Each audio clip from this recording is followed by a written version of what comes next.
Hello everyone, I am back with another on-demand topic, that is series and parallel combination of resistors. So let's start.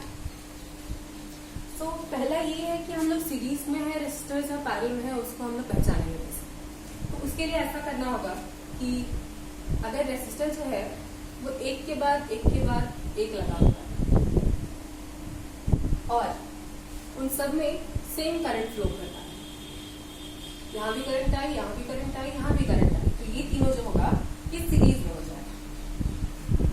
उसके बाद अगर resistor जो है वो same point के about लगा है, इसका भी ये टर्मिनल इस पॉइंट से कनेक्टेड है और ये टर्मिनल इस पॉइंट से कनेक्टेड है, और इसका भी एक टर्मिनल इस पॉइंट से कनेक्टेड है और दूसरा इसी पॉइंट से कनेक्टेड है। मतलब पॉइंट ए जो है और जो पॉइंट बी है, पॉइंट ए पे इसका भी एक टर्मिनल आ रहा है और इसका भी एक टर्मिनल आ रहा है, और पॉइंट बी पे इसका भी एक टर्मिनल आ रहा है और इसका भी एक टर्मिनल आ रहा है, तो ये दोनों आपस में पैरेलल हुआ। और एक कंडीशन इसके लिए कि एक दोनों सेम पॉइंट के अक्रॉस कनेक्टेड होना चाहिए, उसके अलावा दोनों में करंट डिवाइड होना चाहिए। यहाँ से एक करंट आ रहा था आई, लेकिन इसमें एक पार्ट गया, इसमें उसका जो बचा हुआ पार्ट था वो गया, ऐसा। तो इसमें अगर मेरा सर्किट ऐसा हो,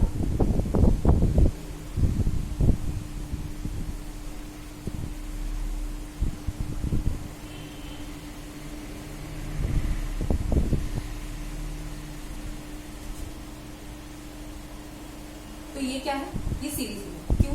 तो इससे करंट आई निकला, इसके थ्रू आई गया, इसके थ्रू भी आई गया और इसके थ्रू भी आई गया। सबके थ्रू अगर सेम करंट जा रहा है तो वो हो जाता है मेरा सीरीज। ये सीरीज का हुआ। पर पैरेलल का अगर बात करें, ये अगर ऐसे रहे,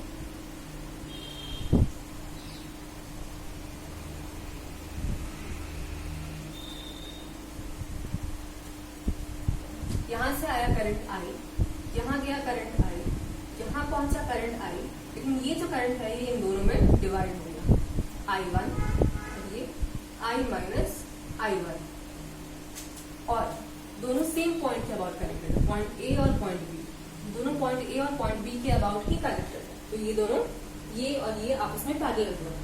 उसके बाद अगर हमको इक्विवेलेंट रेजिस्टेंस निकालना हो कि इसका हम एक इक्विवेलेंट सर्किट बनाना चाहते हैं। इक्विवेलेंट सर्किट का मतलब होता है एक ऐसा सर्किट, या फिर अगर हम इन तीनों रेजिस्टर का इक्विवेलेंट रेजिस्टर का बात करें तो वो एक ऐसा रेजिस्टर होगा जिसके थ्रू सेम करंट जाएगा और जिसके across same potential difference generate होगा। इसके अक्रॉस पोटेंशियल डिफरेंस क्या है, यहाँ और यहाँ। अगर इसका बैटरी का पोटेंशियल V है, जिसके अक्रॉस पोटेंशियल डिफरेंस है यहाँ से यहाँ तक, ये भी V, ठीक है।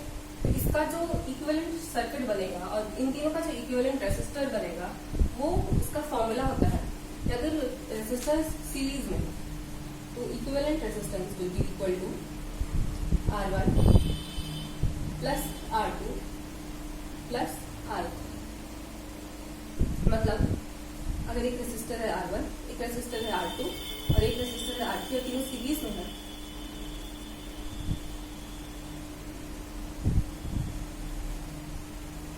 तो इसका जो इक्विवेलेंट रेजिस्टेंस होगा ये R1 है, ये R2 है और ये R3 है। इसका जो इक्विवेलेंट सर्किट बनेगा, इन तीनों का जो इक्विवेलेंट रेजिस्टर होगा वो हो जाएगा R1 plus R2 plus R3। इसका रेजिस्टेंस है R4 जो कि इसके इक्वल है।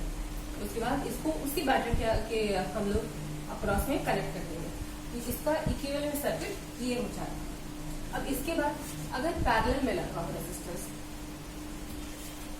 जैसे यहाँ रेजिस्टेंस पैरेलल में लगा है, इसको हम मान लेते हैं R1 रेजिस्टर, इसको मान लेते हैं कि R2 रेजिस्टर है। तो फॉर्मूला ये होता है कि 1/R इक्विवेलेंट, मतलब इस पॉइंट के और इस पॉइंट के अक्रॉस जो एक रेजिस्टर लगेगा जो इस कॉम्बिनेशन को रिप्रेजेंट करेगा, उसका जो रेजिस्टेंस होगा that will be R equivalent, जिसका फॉर्मूला हम लिख रहे हैं 1/R equivalent is equal to 1/R1 plus 1/R2। तो इसको हम सिंप्लीफाई करें तो ये हो जाएगा R1 into R2 divide by R1 plus R2 equal to R equivalent.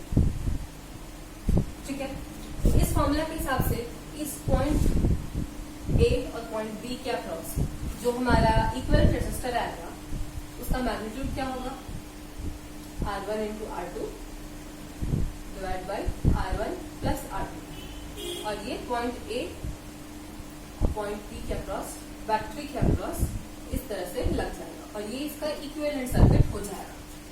ठीक है, तो ऐसा है कि इन दोनों पॉइंट्स के अक्रॉस ये लगा है, ये इस बैटरी पोटेंशियल था V, इसके अक्रॉस जो पोटेंशियल डिफरेंस जनरेट हुआ वो V था, तो इसके across potential difference V घुसेगा, V मतलब इसके across potential difference V generate होगा और इस कॉम्बिनेशन में करंट I घुस रहा था, पूरे कॉम्बिनेशन में करंट I घुसा ना, तो इसमें भी करंट I ही जा रहा है, तो ये इसका ये इक्विवेलेंट सर्किट हुआ।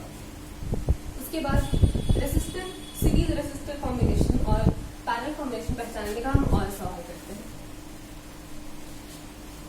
तो अगर सर्किट मेरा ऐसा है,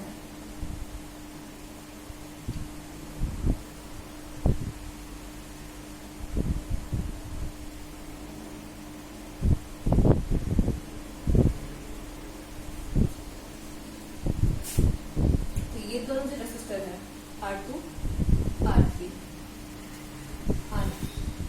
ये दोनों पैरेलल है, क्यों, तो यहाँ से जो करंट आया वो इसमें गया I और यहाँ से जो करंट I आया वो इन दोनों में डिवाइड हुआ, प्लस ये दोनों सेम पॉइंट के अक्रॉस कनेक्टेड है, तो ये दोनों हुआ मेरा सीरीज में। तो इसका इक्विवेलेंट अगर बनाए तो इसका पैरेलल, सॉरी ये दोनों पैरेलल में कनेक्टेड है, तो इसका इक्विवेलेंट अगर बनाएंगे रेसिस्टर वो हो जाएगा R2 R3 divide bye R2 plus R3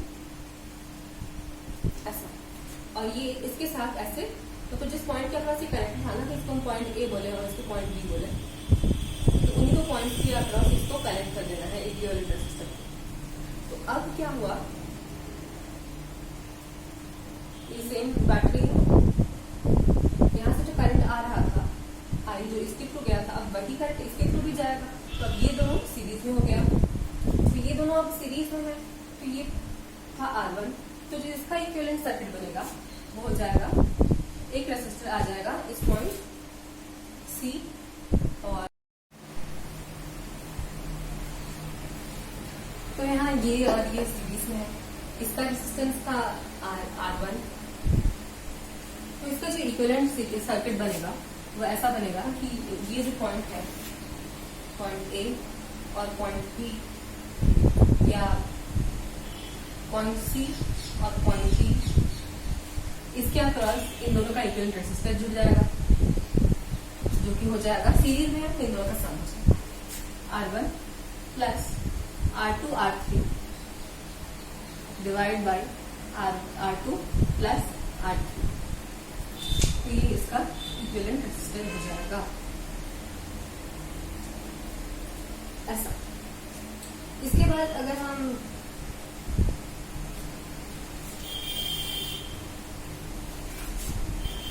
एक ऐसा सर्किट देखें,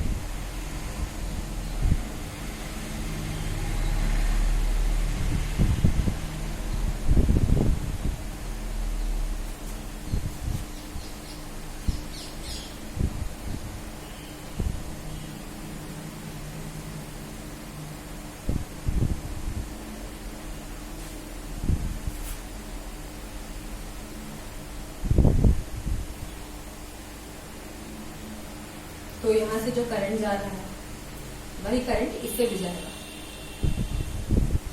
और यहाँ पर आने के बाद वो करंट डिवाइड हो जाएगा, बिकॉज उसके तीन रास्ता हो गया, तो तीन हिस्सा में वो बढ़ जाएगा।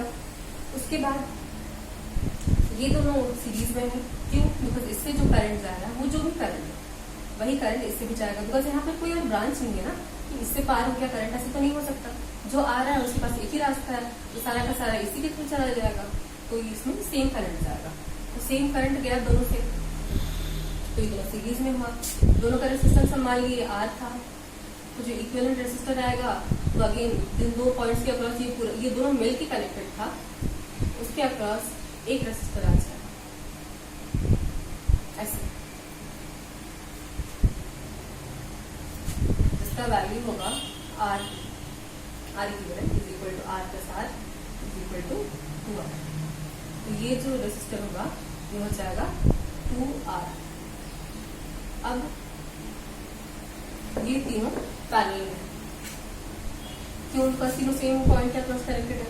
तीनों का एक टर्मिनल यहाँ कनेक्टेड है, इसका भी ये वाला टर्मिनल यहाँ पर कनेक्टेड है, इसका भी ये वाला टर्मिनल यहाँ कनेक्टेड है, इसका ये वाला यहाँ कनेक्टेड है। ऐसे इन तीनों का ये दूसरा वाला टर्मिनल इस पॉइंट पर कनेक्टेड है। उससे तीनों सेम पॉइंट के क्रॉस कनेक्टेड है और तीनों में करंट डिवाइड हो रहा है, तो ये तीनों क्या हुआ? आपस में पैरेलल हुआ। तो पैरेलल है तो पैरेलल वाला रिजल्ट यूज कर लेंगे। तो जो आर इक्विवेलेंट होगा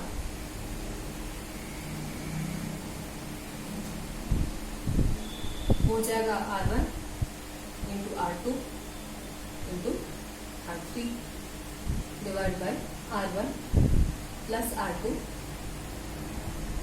प्लस R3।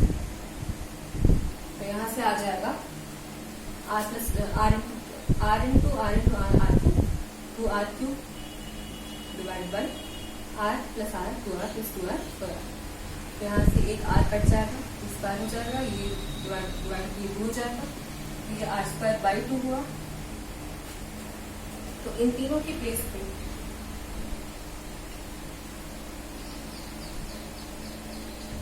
ये जो पूरा था कॉम्बिनेशन, ये इन दोनों पॉइंट से अक्रॉस कनेक्ट था ना, तो इन दोनों के अक्रॉस जो मेरा इक्विवेलेंट रेजिस्टर होगा वो कनेक्ट हो जाएगा और वो होगा R स्क्वायर बाई 2। अब ये जो रेजिस्टर आया वो इन दोनों से सीरीज में है, क्योंकि यहाँ से जो करंट आया वो इसके थ्रू जाएगा और वही करंट इसके थ्रू जाएगा, तो इसके पास कोई और रास्ता ही नहीं है, तो ये यहाँ से कहीं और जा नहीं सकता। जो करंट आया उसको इसके थ्रू ही जाना होगा, तो ये तीनों आपस में सीरीज में होगा। सीरीज में होने के कारण इन तीनों का रेजिस्टेंस ऐड हो जाएगा। तो जो इक्विवेलेंट सर्किट अब बनेगा वो हो जाएगा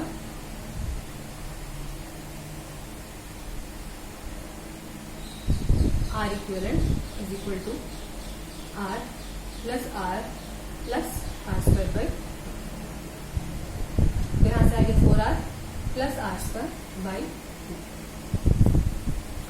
तो इसका जो वैल्यू होगा ये हो जाएगा R equivalent।